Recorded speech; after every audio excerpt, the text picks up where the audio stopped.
¿Alguna vez te has preguntado la razón por la que nuestro calendario no concuerda con el nombre de los meses? ¿Por qué septiembre no es el mes número 7 y sin embargo es el 9? ¿Y octubre no debería ser el octavo mes? Sigue viendo este vídeo, y te daremos una posible explicación, aunque debes tener en cuenta que la historia que te voy a contar puede ser real o solo una leyenda, o una mezcla de las dos cosas.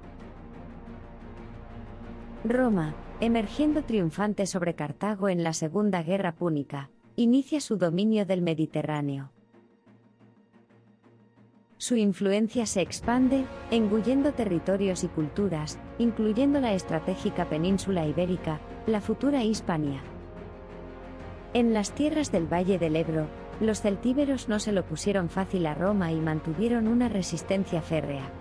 Celtiberia era un mosaico de tribus guerreras y un territorio clave en la lucha por la supremacía en la península.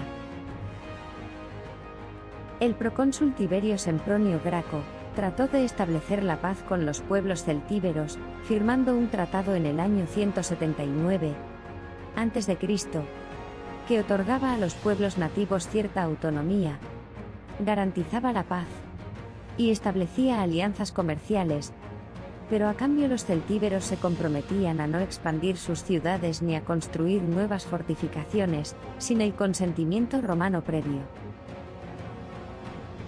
Este acuerdo solo funcionó unos años, hasta que en el año 154 a.C., el pueblo de Secaisa o Segeda, cerca de la actual Calatayud, decide ampliar parte de la ciudad celtibérica para albergar al aumento de su población, y esto incluye alargar un tramo de su muralla que no existía previamente. Roma lo entiende como un desafío y una rotura del Tratado de Graco, al entender que están reforzando las defensas de la ciudad. Todos los intentos de acuerdo por parte de los líderes de la ciudad fueron en vano. Quizás Roma solo esperaba una excusa para entrar en combate con los pueblos celtíberos y terminar de imponer su supremacía. Mientras Roma enviaba a Fulvio V Nobilior con un ejército consular de 30.000 hombres, los celtíberos se preparaban para el inevitable conflicto. La ciudad de Segeda se encuentra desprotegida al no haber podido terminar su muralla, y ante el riesgo de caer rápidamente y sufrir la ira de Roma por su osadía, los segedenses piden ayuda al pueblo arébaco de Numancia. Por supuesto, Numancia decide ayudar al pueblo hermano y amigo de Segeda.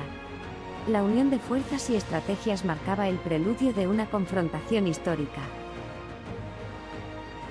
El 23 de agosto del 153 a.C., coincidiendo con las fiestas en honor de Vulcano, la Vulcanalia, los celtíberos, liderados por el segedense Caros, y junto al ejército numantino, ejecutaron una emboscada magistral sobre el ejército romano en un terreno que conocían como la palma de su mano. Los romanos sufrieron una derrota aplastante. Más de 6.000 romanos dejaron su vida ese día en el campo de batalla, pero el coste celtíbero también fue elevado, ya que el valiente Caros murió en combate junto a bastantes guerreros celtíberos. Ese día quedó marcado en el calendario romano como día nefasto, y nunca más se volvería a presentar batalla un 23 de agosto. Tras la derrota, el ejército romano, en retirada, soportó un invierno duro en las actuales tierras sorianas. Sin apenas alimento, con los caminos nevados e intransitables para sus carros de aprovisionamiento, muchos romanos cayeron enfermos o perecieron en los numerosos ataques celtíberos a sus mal defendidos campamentos improvisados.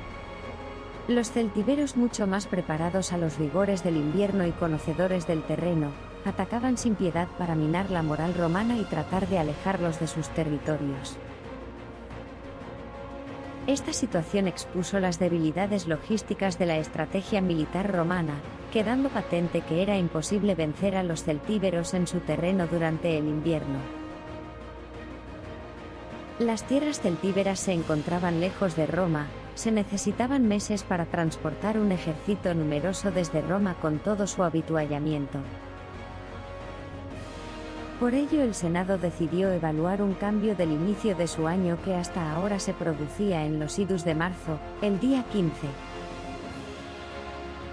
Después de largas deliberaciones, el Senado tomó la decisión de adelantar el inicio del año a las calendas de enero para dar tiempo al cónsul elegido ese año a formar su ejército y viajar a tierras celtíberas 2 meses antes.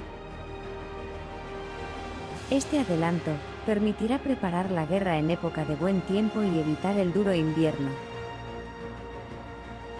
Esta guerra, más que un conflicto olvidado, fue un punto de inflexión en la historia. Cambió no solo el destino de Roma y los celtíberos, sino que también reformó el calendario, un legado que perdura en nuestra vida diaria. Así termina la historia de la guerra que cambió nuestro calendario de hoy en día. ¿Quién ganó la guerra finalmente? Seguro que lo sabes, pero eso, queridos espectadores, es otra historia. Si os ha parecido curioso, compartid este vídeo y dejad vuestra huella con un me gusta. Descubre más historias curiosas en nuestro canal. Suscríbete y camina con nosotros por las sendas de la historia.